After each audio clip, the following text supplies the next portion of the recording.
Hi, you're listening to Mr. Hutchings, and this is Mr. Hutchings History. Today, the lecture is Cultural Consequences of Connectivity, Unit 2.5 of the AP World History Program. Our topic is going to focus on cultural consequences of connectivity, and the skill that we'll focus on today is sourcing and situation, with our themes being cultural developments and interactions. Marco Polo wrote, "I have not told half of what I saw, for I knew I would not be believed." Imagine seeing paper money in daily use, cities of 1 million residents, and efficient postal relays, and knowing your neighbors back in Venice. We'll call it fantasy. Why might Europeans doubt Polo's reports? What does that reveal about their worldview around the year 1300? Well, limited exposure to East Asia, strong Eurocentric assumptions, and thin information networks is the answer. A narrow mental map makes distant realities sound impossible. Today, we'll explore how connectivity reshaped cultures, religion, art, science, cities, and practice sourcing and situation to read travelers' accounts with sharper eyes. Let's begin with the religious and cultural diffusion. Between 1200 and 1450, beliefs traveled with bales of silk and sacks of pepper. New faiths unified states, older traditions blended with newcomers, and syncretic cultures flourished. Buddhism in East Asia led to Chan and Zen and print culture. Zen and Chan are two traditions of Buddhism that share many foundational principles but differ primarily in cultural and historical context. Zen originates from the Japanese adaptation of Chan, which developed in China. While both emphasize direct experience and meditation as paths to enlightenment, Chan is more influenced by Chinese philosophy and indigenous practices. Zen tends to focus on aesthetics and ritualistic elements, particularly in Japanese culture, often incorporating tea ceremonies and garden designs. Despite these differences, both paths seeks to cultivate mindfulness, simplicity, and a deep connection with one's inner self. Buddhism entered China earlier via the Silk Roads, but by Tang Song, it adopted profoundly. Zhuangzang, from 629 to 645, returned from Nalanda with texts. Translations clarified Four Noble Truths, Eightfold Path, Bahanya compassion, meditation, called dhyana, and emptiness, sunyata. Meeting Taoism, Tao, Wu Wei, simplicity, direct experience, yielded Chen, or Zen, meditation centered, plain living, koans, and a local feel. Printing amplified sutra circulation and vernacular literature. Neo-Confucianism emerged in response, retaining Confucian ethics but absorbing Buddhist self cultivation and Taoist cosmology. Neo Confucianism was the remodel. Think of Confucianism as a sturdy old house. Song thinkers remodeled it. From Buddhism, a meditation room, self cultivation, and inward discipline. From Taoism, a skylight, a cosmic Li or principle, and a key, vital energy. The frame stayed Confucian, with family, order, and exams, but now with spiritual depth. This synthesis spread to Korea, Japan, Vietnam as a state supporting ideology. Moving to Hinduism and Buddhism, which layered in Southeast Asia. Srivijava, I'm sure I did not say that correctly, Srivijava leaned Hindu. Majapahit on Java leaned Buddhist. Sinhala dynasties anchored Theravada. Khmer kings filled Angkor with Hindu imagery, later layering Buddhist iconography on top. New faiths layered, not erased. And moving to the spread of Islam and cultural bridges. No religion spread farther in this era than Islam by merchants, Sufi teachers, and rulers. In East Africa, in the Swahili coast, Arabic blended with Bantu and became Swahili. Coral stone mosques emerged, and Indian Ocean diasporas of Islamic communities emerged. In West Africa, Timbuktu emerged as a scholarly hub. Rulers legitimized power via mosques, law, and the Hajj. In South Asia, Islam arrived with Turks and traders. Tensions with Hinduism emerged, but also syncretism, domes and arches with local carvings, Urdu blending with Hindi, and Arabic Persian languages, and a Bhakti devotion paralleled Sufism.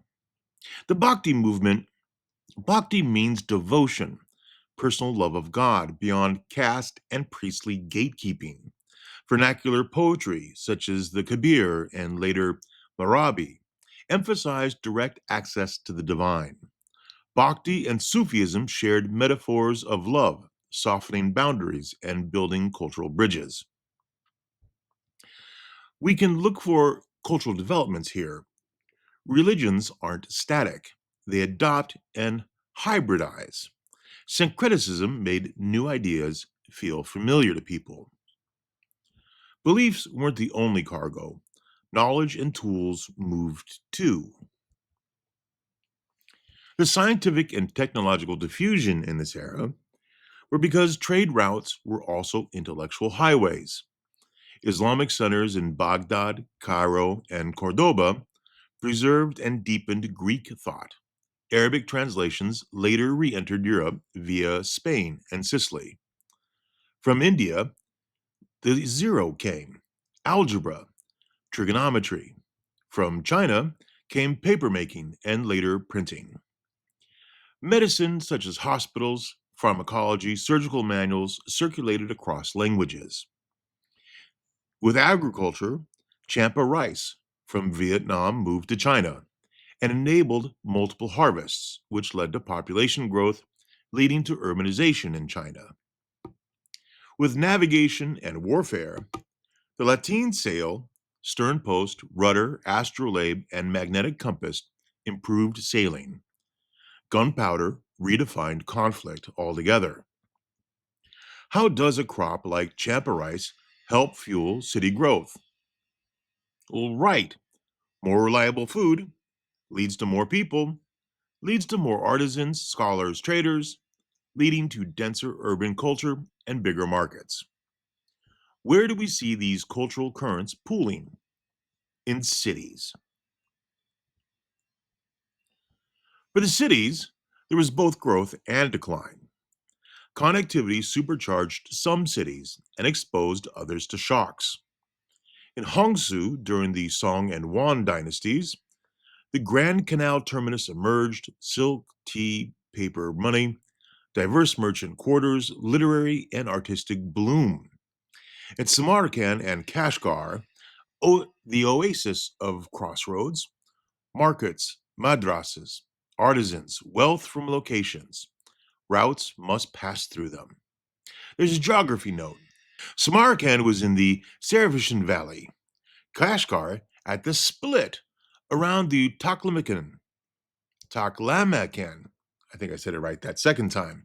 Both towns were perfectly placed to be resupply and learning hubs along the trade routes.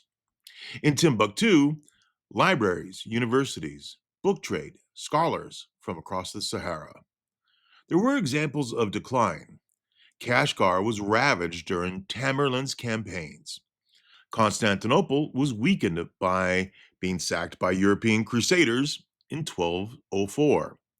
The plague and politics finally led to the fall of Constantinople to the Ottomans in 1453, nudging trade attention seaward as Constantinople wasn't available for European traders.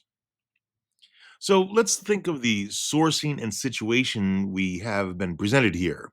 Eyewitnesses see through their lenses. Marco Polo foregrounds commerce and administration. Ibn Battuta foregrounds Islam and law. Margery Kempe foregrounds Christian devotion and personal spirituality. We must always ask who, why, for whom, where, when.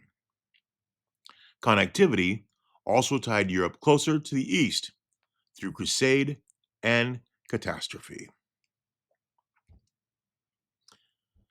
The Crusades, Black Death, and cultural exchange. The Crusades intensified European appetites for Eastern goods, spices, sugar, silk, and exposed Europeans to Byzantine and Muslim learning. Manuscripts, math, and medicine circulated more widely, but the same routes carried Yersinia pestis.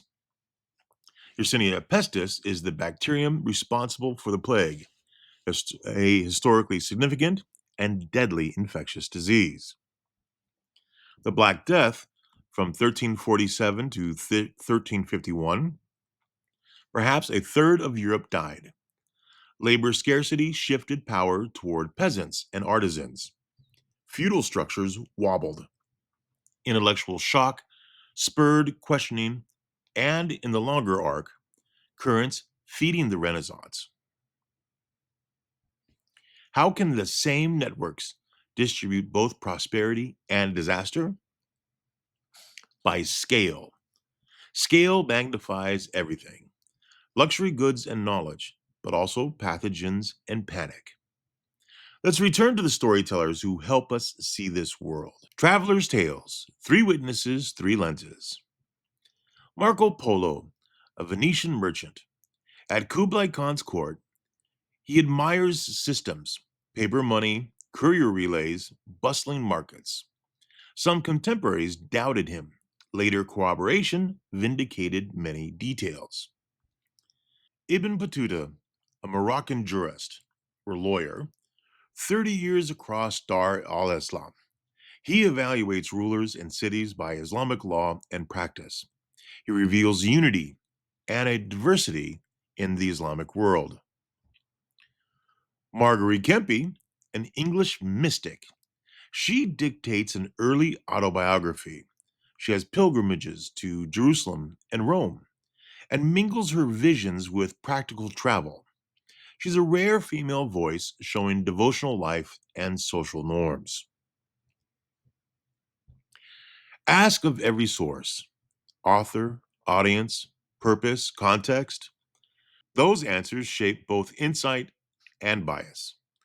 So, our historical thinking practice is sourcing and situation. Pick one traveler, name one strength, and one limitation of their testimony.